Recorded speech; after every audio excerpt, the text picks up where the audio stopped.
रचा हुआ ज्ञान मानव के लिए ही है, तो फिर आर्टिफिशियल का क्या रोल है? आर्टिफिशियल तो कहा ही नहीं मैंने, आर्टिफिशियल तो रिजेक्ट किया है मैंने बोला तो वो आर्टिफिशियल नहीं है।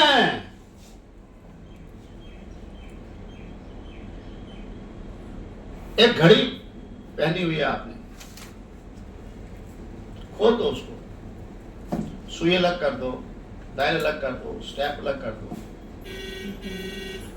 तो स्टेप आर्टिफिशियल है, सुई आर्टिफिशियल है, मगर जब इकट्ठे हो जाते हैं तो घड़ी आर्टिफिशियल नहीं है। तो जब वो चीज बन जाती है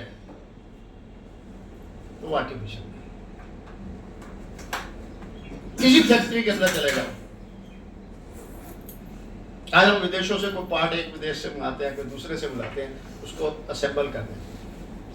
एक पार्ट अलग आर्टिफिशियल किसी काम आ गया, समझ नहीं आता, मगर जब हम उसको समूह करते हैं तो आर्टिफिशियल नहीं रहता। सो आर्टिफिशियल जब तक है,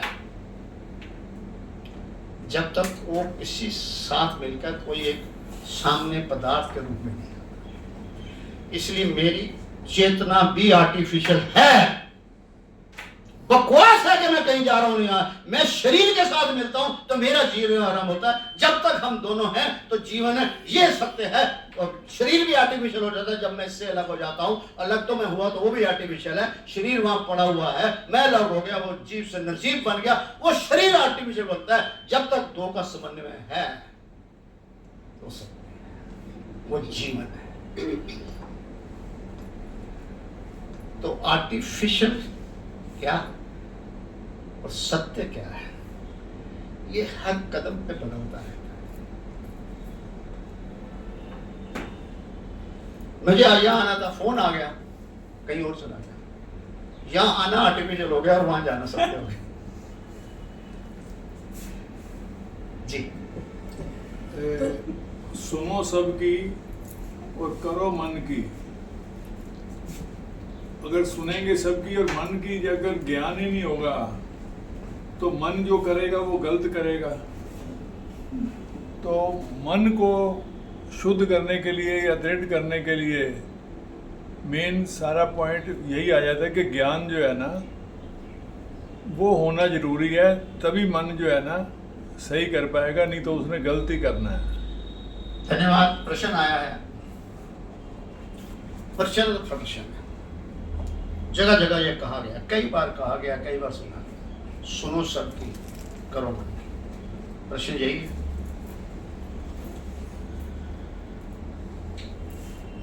सुनने के लिए हम आजाद हैं, क्या सुनना है क्या नहीं, और सुनाई दे भी गया तो हमने क्या ग्रहण करना है क्या नहीं ग्रहण करना, उसके लिए। मगर मन क्या है, हमें मन का मालूम ही नहीं मन क्या है। मैंने अपने आप को मानव इसलिए किया कहा कि मैं स्वयं एक ऐसा जीव हूं, प्रकृति सृष्टि द्वारा रचा हुआ, जो स्वयं मन का विकास करता हूं, कोई और दूसरा जीव कर नहीं सकता। और मन को कहते हैं चंचल, मन बच्चा है, तो मन के हिसाब से नहीं चलना है। जिसने मन के हिसाब से चला उसने अपने जीवन को दुर्लभ बनाया और अपने परिवार या संयोगों को भी दुर्लभ बनाया। हमने सुना, किसने सुना? कानों के द्वारा। गया कहां पर? हमारी बुद्धि की तरफ। बुद्धि जब मन को डायरेक्शन देती है, और जब मन और बुद्धि एकाग्र होकर एक ही दिशा में चलते हैं, वो है सही दिशा और वो है जीवन।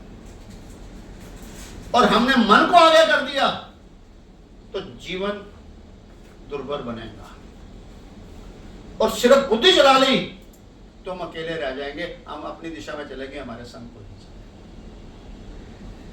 सो बुद्धि मन को कहेगी तुझे ये करना है, और मन की सहमति जब तक नहीं हो, वो एक दिशा ही होगी, दोनों दिशा।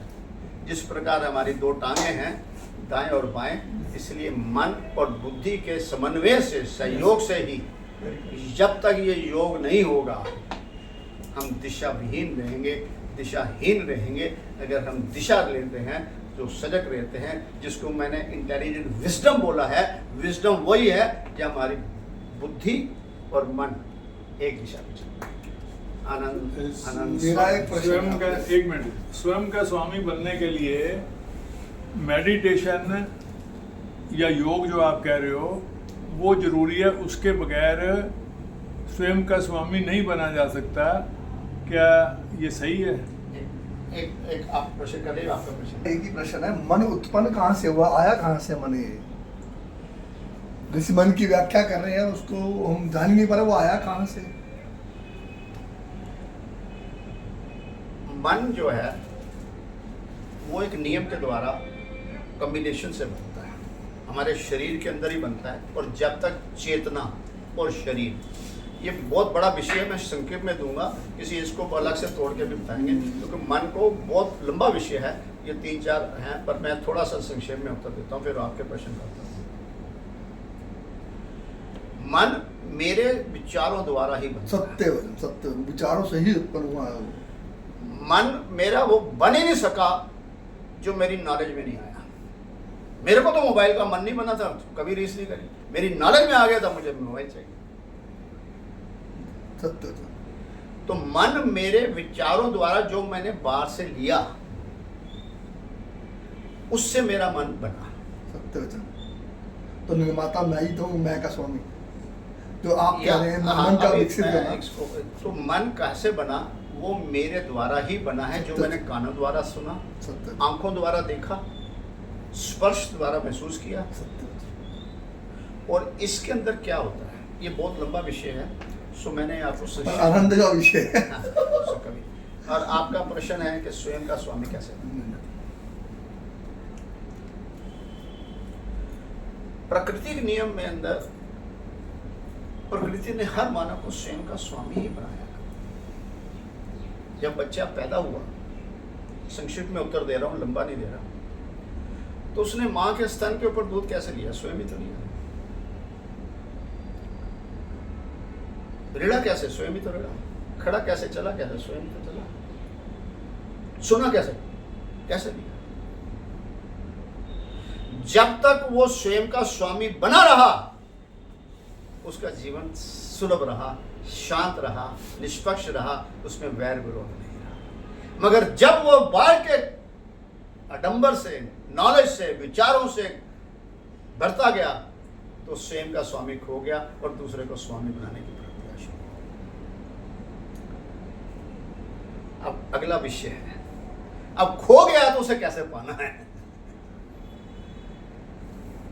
तो ये लंबा विषय है, मैंने संक्षिप्त में आज उत्तर दिया है। अब इसका जो आपने आगे बताना था, हाँ, उसके लिए फिर नेक्स्ट आप हर बार होते हैं क्वेश्चन ऐसे आते हैं, तो मैं तो डेली मैसेज भी आते हैं, और जो जो विषय होता है, एक मेन विषय को समय ज़्यादा दिया जाता है, फिर प्रश्नों को संक्षिप्त में उत्तर दिया जाता है। आशा है कि सभी के प्रश्नों को, एक और करना है अगर टाइम, प्रश्न जितने भी चलेंगे, टाइम तो कल सुबह था, क्या आप बैठ रहे हैं? जैसे कि स्वयं का स्वामी दीदेवर जीवन ज्योति के द्वारा आर्टिफिशियल इंटेलिजेंस को आपने जिस तरीके से व्याख्या करी है, तो दीदेवर आर्टिफिशियल इंटेलिजेंस को रिजेक्ट कर रहा है।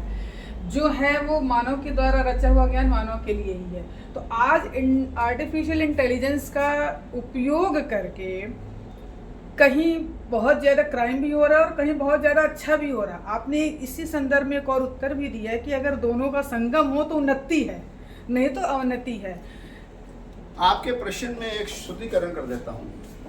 आर्टिफिशियल इंटेलिजेंस को रिजेक्ट नहीं करा है, उसके नाम को शुद्धि करी है कि वो आर्टिफिशियल नहीं है, वो इंटेलिजेंट विजडम है। आर्टिफिशियल इंटेलिजेंट के नाम को गलत कहा है, उसकी इंटेलिजेंसी या उसकी विधि को गलत नहीं कहा है, उसकी उपयोगिता को गलत नहीं कहा। तो पहले तो मैं आपके इस प्रश्न में थोड़ा सा रेक्टिफाई करता हूँ। जो भी मानव ने बनाया है वो मानव के लिए ही है, किसी और जीव जंतु के लिए है हो ही नहीं सकता, उसमें क्षमता ही नहीं। अब मैं मेन विषय से आता हूँ 2 मिनट के अंदर, जो उन्होंने ट्राइबल की बात करी थी। उसको पूरा करके फिर अगला करेंगे।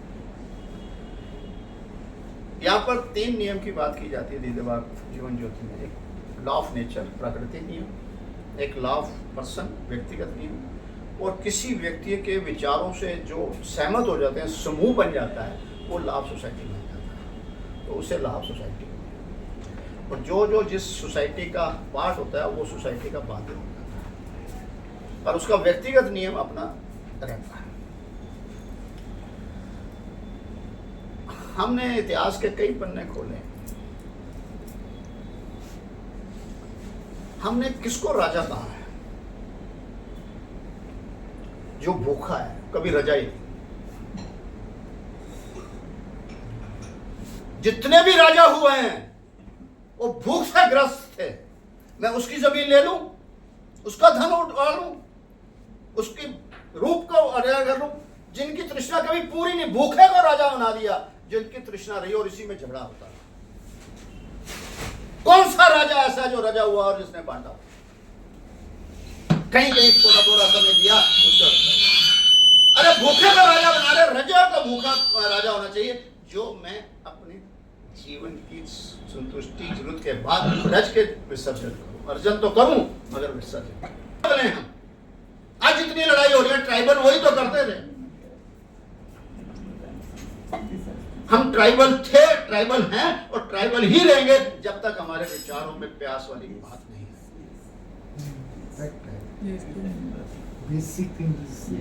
सो मैं आपके इस प्रश्न को भी संक्षिप्त में उत्तर दिया है। सभी टॉपिक अपने आप में एक अध्याय हैं, उनके अलग अलग विषय हैं, उनके अलग अलग विचार करने पड़ते हैं।